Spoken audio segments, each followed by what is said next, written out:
Hi hello నమస్తే, నేను కృష్ణాంజనేయులు.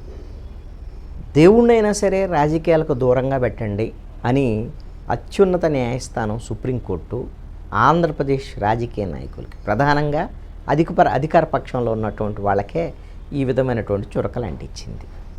ఇది సుప్రీంకోర్టు ఏ విధంగా నిన్న వ్యాఖ్యలు చేసింది అవన్నీ కూడా మనం మాట్లాడుకున్నాం కాబట్టి ఆ విషయాల జోలికి వెళ్ళను. అయితే సుప్రీంకోర్టు ఈ వ్యాఖ్యలు చేసిన నేపథ్యంలో, అంటే దేవుడినైనా రాజకీయాలకు దూరంగా పెట్టండి, మీరు రాజకీయాలకు వాడుకోవద్దని మాట్లాడిన నేపథ్యంలో జనసేన అధినేత డిప్యూటీ సీఎంగా ఉన్నటువంటి పవన్ కళ్యాణ్ మరి తిరుమల తిరుపతి దేవస్థానానికి పూజలకు వెళ్తానంటున్నారు.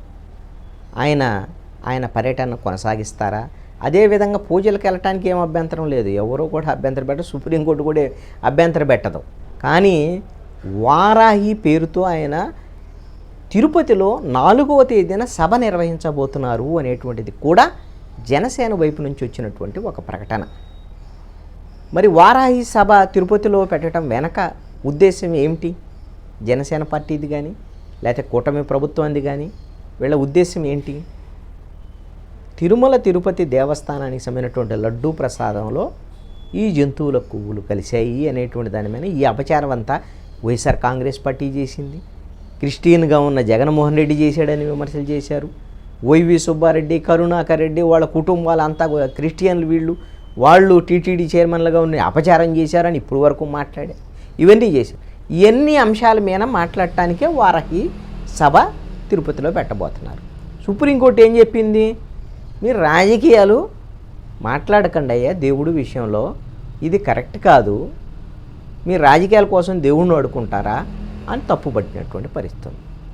మరి తిరుపతి పర్యటన, వారాహి సభ, తిరుమలకు సంబంధించినటువంటి పర్యటన విషయంలో పవన్ కళ్యాణ్ ఏ జాగ్రత్తలు తీసుకోబోతున్నారు? అసలు పర్యటన ఉంటుందా, రద్దు అవుతుందా అనేటువంటి అంశము ఖచ్చితంగా ఒక చర్చ జరిగేటువంటి అవకాశం ఉంది.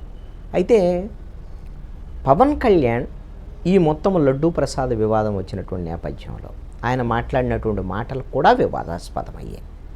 ఆయన డిప్యూటీ సీఎం అయిన తర్వాత ఎంతో కొంత బాధ్యతగా వ్యవహరిస్తూ వచ్చారు. రాజకీయపరమైనటువంటి విమర్శలు, తీవ్రమైన విమర్శలు తక్కువగానే మాట్లాడుతూ ఉన్నారు. వైఎస్ఆర్ కాంగ్రెస్ పార్టీ కూడా జనసేనను పవన్ కళ్యాణ్ టార్గెట్ చేయడం ఆపింది. వాళ్ళు వ్యూహాత్మకంగా రాజకీయంగా ఆపారు. పవన్ కళ్యాణ్ కూడా జగన్మోహన్ రెడ్డి మీద, వైఎస్ఆర్ కాంగ్రెస్ పార్టీ మీద అంత తీవ్రమైనటువంటి వ్యాఖ్యలు చేసేటువంటి సందర్భాలు తక్కువే ఉన్నాయి. ఏదో సందర్భం వచ్చినప్పుడు ఏదన్నా కుంభకోణాలు వీటి మీద అసెంబ్లీలో మాట్లాడినప్పుడు తప్ప ఎక్కడ రాజకీయపరమైనటువంటి విమర్శలు చేయట్లేదు. కానీ మొన్న లడ్డూ ప్రసాదానికి సంబంధించినటువంటి విషయంలో దుర్గా గుడి దగ్గరికి వెళ్ళిన నేపథ్యంలో విజయవాడలో చాలా తీవ్ర స్థాయిలో వ్యాఖ్యలు చేయటమే కాకుండా ఏది వైఎస్ఆర్ కాంగ్రెస్ పార్టీ మీద, గత ప్రభుత్వం మీద, అదేవిధంగా ఎవరైతే ఈ లడ్డూ ప్రసాదం విషయంలో మాట్లాడారో, అయ్యా మీరెందుకు అధికారంలో ఉన్నారు, మీరు చర్యలు తీసుకోండి, ఎందుకు మాట్లాడుతున్నారు, దీనివల్ల భక్తుల మనోభావాలు దెబ్బతింటాయి, లేదంటే మత ఘర్షణలు వచ్చే ప్రమాదం ఉంది అని మాట్లాడినటువంటి సినిమా యాక్టర్ ప్రకాష్ రాజ్ మీద, కేసు వేసినటువంటి పొన్నవోలు సుధాకర్ రెడ్డి మీద, వైవి సుబ్బారెడ్డి తరపున సుప్రీంకోర్టుకి వెళ్ళి ఏదో ఆయన మీడియాలో మాట్లాడాడనేటువంటి కార్తీ, ఇది సెన్సిటివ్ విషయము, దీన్ని మాట్లాడకూడదని ఒక సినిమా ఫంక్షన్లో అన్నందుకు కార్తీ మీద మళ్ళీ పవన్ కళ్యాణే ఇది సెన్సిటివ్ విషయం, మీరు ఏది పడితే అది మాట్లాడితే కుదరదని మాట్లాడటం ఒక్కటే కాకుండా ఆయన మాట్లాడింది వివాదాస్పదమైంది. ఏంటంటే హిందువులు అందరూ కూడా ఎంత అన్యాయం జరుగుతుంటే, ఎంత అపచారం జరుగుతుంటే మీరు ఎందుకు మాట్లాడట్లేదు, ఎందుకు బయటికి రావట్లేదు, ఎందుకు పోట్లాడట్లేదు, ఎందుకు పోరాటలేదు అన్నట్టుగా వాళ్ళని రెచ్చగొట్టేటువంటి విధంగా మాట్లాడటం అనేటువంటిది ఖచ్చితంగా విమర్శలకు తావిచ్చింది. ఎందుకంటే మీరు బాధ్యతాయుతమైన స్థానంలో ఉన్నటువంటి డిప్యూటీ సీఎం కదా అనేటువంటి దాని మీద ఇప్పుడు సుప్రీంకోర్టు కూడా అడిగింది అదే. ముఖ్యమంత్రి స్థానంలో ఉన్నవాళ్ళు మీరు చర్యలు తీసుకోవడానికి తప్పు జరిగింది అని అంటే మీరు అందుకు ఆధారాలు చూసి దాన్ని సెకండ్ ఒపీనియన్కి పంపించి దాన్ని ఆధారాలు చెక్ చేసుకొని తప్పు జరిగిందనే దాని మీద నిర్ధారణ కోసం ఒక దర్యాప్తు జరిపి ఎవరైతే తప్పు చేశారో వాళ్ళ మీద చర్యలు తీసుకోండి. మీ దగ్గర అధికారం ఉంది కదా, మీరే మాట్లాడటం అని అంటే మాట్లాడటం ద్వారాగా లడ్డూ ప్రసాదానికి సంబంధించినటువంటి విషయంలో కల్తీ జరిగింది అనేటువంటి ఒక అనుమానాలు మరింత పెరగటము, భక్తుల మనోభావాలు దెబ్బతింటం మీ ప్రకటనల వల్ల జరుగుతున్నాయి కదా. చర్యలు తీసుకోవద్దని చెప్పట్లేదు, సుప్రీంకోర్టు చర్యలు తీసుకోమనే చెప్పింది. రేపు పొద్దున 3వ తారీఖు తర్వాత తీర్పు ఇచ్చేటువంటి విషయంలో దర్యాప్తు జరగాల్సిందే, దాని మీద చర్యలుగా తీసుకోవాల్సిందని చెప్పింది, నో డౌట్. అది ఏ దర్యాప్తు జరగాలనేటువంటి దాని మీద నిర్ణయిస్తుంది సుప్రీంకోర్టు. సిట్టు వరకు సరిపోయిద్దా, లేదా కేంద్ర ప్రభుత్వాన్ని అడిగింది కదా, సిట్టు సరిపోయిద్దా, ఇంకేమన్నా దర్యాప్తులు మీరేమన్నా దర్యాప్తుకు ఆదేశిస్తారా, లేకపోతే స్వతంత్ర ప్రతిపత్తితో ఉన్నటువంటి దర్యాప్తును మమ్మల్ని ఆదేశించమంటారని సుప్రీంకోర్టు అడిగింది కదా, ఆ విషయమైన డెసిషన్ తీసుకుంటుంది. అయితే పవన్ కళ్యాణ్ తిరుమలకి వెళ్ళేటువంటి పర్యటన వరకు అయితే ఆయన ఇచ్చిన షెడ్యూల్ ప్రకారంగా చూస్తే 1వ తారీఖు సాయంత్రానికి మెట్ల మార్గం నుంచి వెళతారు. వెళ్ళిన తర్వాత 2వ తారీఖు మొత్తము లడ్డు పోటు లడ్డు తయారీ చేసేటువంటి ప్రాంతాల్లో అసలు ఏమేమి వాడతారు ఏంటి అవన్నీ కూడా తనిఖీలు చేస్తారు, ఆ ప్రాంతాలన్నీ చూస్తారు. ఇవన్నీ మంచిదే. ఎందుకోసం అంటే యాజ్ ఏ డిప్యూటీ సీఎం ఇప్పుడు లడ్డు ప్రసాదాన్ని తయారు చేసేటువంటి విషయంలో మంచి నెయ్యి వాడుతున్నారు అనేటువంటిది ఇప్పుడే ప్రభుత్వం ప్రకటన చేసింది. గతంలో జరిగింది అనే దాని మీద ఎన్ని ఆరోపణలు. అయితే ఇప్పుడు ఎలాంటి పదార్థాలు వాడుతున్నారు, లడ్డూలో ఇంకా వాడేటువంటి పదార్థాలు ఏంటి, అదేవిధంగా తిరుమలేశ్వరుని స్వామికి కైంకర్యాలకు సంబంధించినటువంటి విషయంలో ఎలాంటి నెయ్యి వాడుతున్నారు ఏంటి, భక్తులకి ఉచిత అన్నదానానికి సంబంధించినటువంటి విషయంలో ఎలాంటి పదార్థాలు వాడుతున్నారు ఏంటి అనేటువంటి విషయాలు ఇవన్నీ కూడా ఆయన పరిశీలన చేయొచ్చు. ఆయన డిప్యూటీ సీఎంగా పరిశీలన చేసి ఒక మెరుగైనటువంటి సూచనలు అధికారులు వాళ్ళందరితో చేయొచ్చు. టీటీడీ అధికారులతో వాళ్ళందరితో కూడా సమావేశం అవుతాడు. ఇవన్నిటి ఎవరికి అభ్యంతరం ఉండదు, ఎవరికి ప్రాబ్లం కూడా ఉండదు, ఆయనకు కూడా ప్రాబ్లం ఉండదు.